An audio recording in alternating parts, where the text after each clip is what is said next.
Bonjour à vous et bienvenue sur ma chaîne DIY au naturel. Aujourd'hui, nous réalisons un masque purifiant, douceur et éclat à l'argile. Pour la phase A, nous aurons besoin d'environ 100 ml d'eau. Vous pouvez prendre de l'eau filtrée, de l'eau de source, de l'eau minérale, mais de grâce évitez l'eau du robinet parce qu'il contient tellement de microbes, vous ne savez pas s'il est propre ou pas. Donc 100 ml d'eau, 5 g d'acide glycolique, une pincée environ d'acide citrique et 8 g de benzoate de sodium. Nous savons déjà tous que l'acide citrique est régulateur de pH. Le benzoate de sodium, quant à lui, c'est un conservateur. L'acide glycolique, on sait que c'est un agent exfoliant, il a un très grand pouvoir exfoliant. Il est reconnu pour décoller, éliminer les cellules mortes sur la peau, favorise le renouvellement cutané, donne la luminosité et de l'éclat au teint terne. Il est anti-rides, anti-ridule. Il agit et il est reconnu pour fabriquer l'élastine, le collagène et même de l'acide hyaluronique. Donc, de ce fait, on pourrait aussi dire qu'il lutte contre le vieillissement cutané.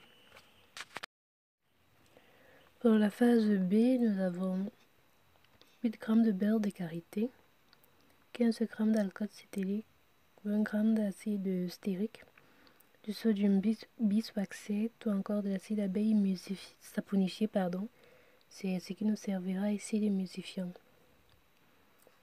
Également du triglycéride à 5 g. Triglycéride, j'ai déjà eu à réaliser la vidéo. C'est vrai que je ne l'ai pas encore partagée avec vous, mais elle arrive. Dans cette vidéo là, je vous montre la formule générale pour réaliser un triglycéride. Et plus tard, on pourra réaliser un triglycéride spécifique qui est généralement utilisé dans des produits cosmétiques. Nous y rajoutons également du sorbitane perléate qui est encore émulsifiant et on a déjà réalisé la vidéo. Vous aurez le lien en barre de description. Le sorbitane perléate, c'est 8 g. C'est encore émulsifiant.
Donc voilà, on passe maintenant les deux phases aqueuse et huileuse à bain-marie.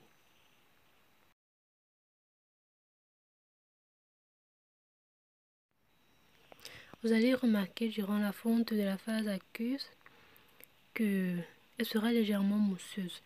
Elle va se mettre à légèrement mousser. Ceci sera dû à la présence du sodium biswaxate. Et la fonte, ça ne va pas devenir un liquide, pas totalement devenir un liquide. Ce sera comme vous voyez sur la vidéo là. Donc il faudra bien mélanger. Ne vous inquiétez pas, le mélange il va très bien se faire, vous voyez, il est mousseux. Et ça ne devient pas totalement liquide en fait, donc c'est ça.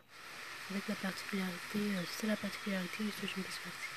Donc également on passe la phase avec la bain-marie, toujours passer les 2 phases, sinon il y aura des petits cailloux, des petits solides là qui vont se former au contact des deux dû à l'acide stérique vu qu'elle durcit tout ce qu'elle touche. Ce n'est pas la même température. Donc avec elle, soit on marche à la même température qu'elle, soit ça forme des petits cailloux. Voilà, donc après avoir fait le mélange, là je bats avec un fouet à main. Je vous ai dit, le mélange il va se faire. Il y aura légèrement épaississement, mais il faudra le passer à quelque chose un peu plus rapide, que ce soit mixeur plongeant. Bon, moi j'ai utilisé un mixeur, tout simplement parce que j'ai pas de mixeur plongeant sur la main, pas encore.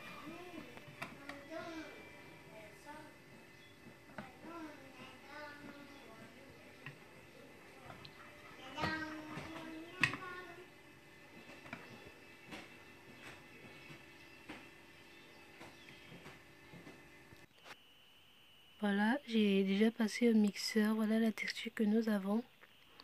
Des petits points noirs là, c'est juste d'une beeswax. Pour la faire fondre, c'est pas très évident. Il faut vraiment être patient et prendre beaucoup de temps. Donc c'est l'un des inconvénients avec celui-ci. Voilà.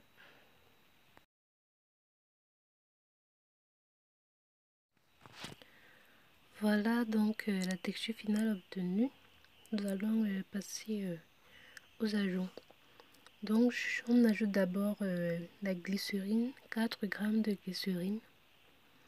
C'est que la glycérine elle est hydratante, humectante. Ensuite, il faut bien mélanger à chaque fois, pour bien incorporer et bien homogénéiser tout. Le sorbitol aussi est un produit que l'on ajoute. Donc pour suivre, je vais rajouter de l'EDTA. Et vu que l'EDTA il est soluble dans de l'eau, j'ai fait peser une légère quantité d'eau auquel j'ai rajouté de l'EDTA.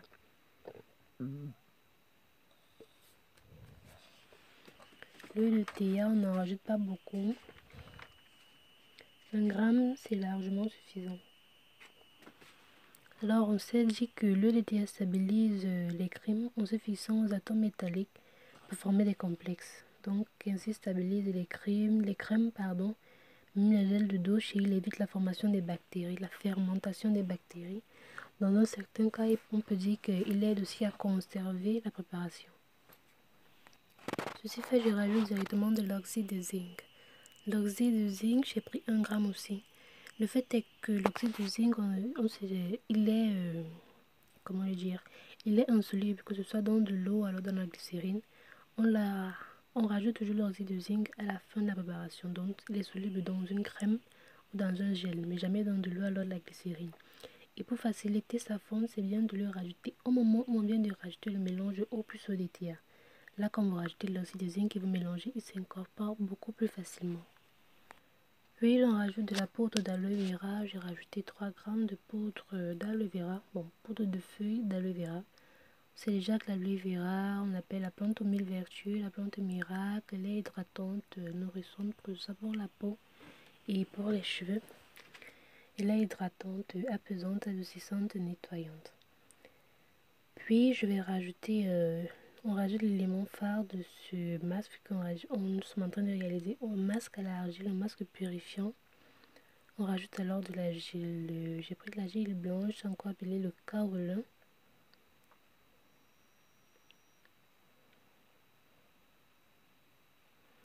Donc il faut bien mélanger, surtout que quand on rajoute du kaolin, il aspire tout l'eau du masque, tout l'eau de la crème, ce qui va faire qu'on aura un produit un peu plus sec. D'où la peine de rajouter après d'autres ingrédients cosmétiques, d'autres actifs.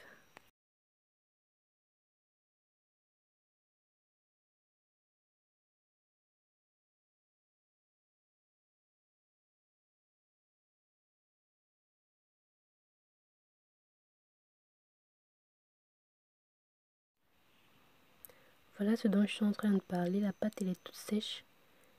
Donc à cela je viens rajouter du propylène glycol, environ 5 g de propylène glycol.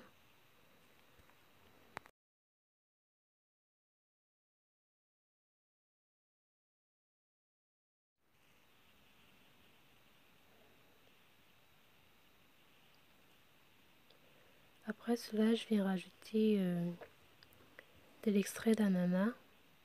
C'est vrai que mon extrait d'ananas, je ne l'ai pas encore embouteillé. Donc, il est encore mélangé avec tout le reste là. Je vais bientôt le retirer. Il a déjà fait un mois quand même. Je peux vous assurer, il donne un parfum vraiment... ça sent terriblement bon quoi. Dans l'extrait d'ananas, j'ai mis l'équivalent de 5 grammes. Je joue beaucoup sur le parfum. Ça me parfume vraiment ce produit-ci. Ça me parfume vraiment le masque. Ensuite, je rajoute l'ingrédient cosmétique, le Honey Moisture à 4 grammes. Ce aussi, vous pouvez le trouver sur ma chaîne. Puis l'extrait d'orange. J'ai rajouté l'extrait d'orange à 5 grammes. L'extrait d'orange aussi, ils sont très bons, vraiment, c'est très parfumant. On va ensuite rajouter un conservateur. Pour le moment, c'est le Gel Malbloss. Et puis, on va mettre notre masque dans un conteneur adéquat. J'ai pris un pot, toujours bien laver et désinfecter le matériel de grâce pour éviter les proliférations du germe. Donc, ce dont je voudrais aussi parler, c'est que là, je suis en train de montrer comment, par cette vidéo, c'est comment utiliser le sodium bisphosphatate. Pourquoi? Parce que si vous utilisez du sodium bisphosphatate juste tout seul, comme émulsifiant, sont des causes émulsifiants comme l'acide stéarique, l'alcool cétylique, vous l'utilisez tout seul, il ne va pas vous donner une crème. J'ai déjà eu à faire l'expérience. Il va plutôt vous donner une sorte de lotion et non une crème. Ça sera plutôt une sorte de lotion. Comme ce que vous voyez là en haut. Donc, c'est ce à quoi ça ressemble seul avec du sodium bisphosphatate. Raison pour laquelle, si vous voulez une crème, il va falloir ajouter des co-émulsifiants.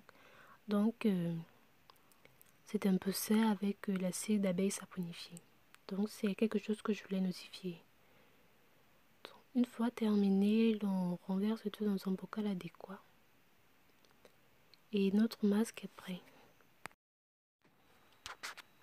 Vous pouvez le faire 2 à 3 fois la semaine et vous l'appliquez sur un visage propre. Donc on n'applique pas des masques ou alors même des gommages sur un visage ou sur une peau sale. Donc après votre bain, vous l'appliquez, vous laissez le temps qu'il sèche complètement puis vous rincez. Vous pouvez ensuite vous hydrater le teint avec une crème hydratante. Donc voilà, c'est tout pour la vidéo d'aujourd'hui. C'est en espérant qu'elle vous a plu. N'hésitez pas à vous abonner et de cliquer sur la petite cloche de sorte à ne rien rater.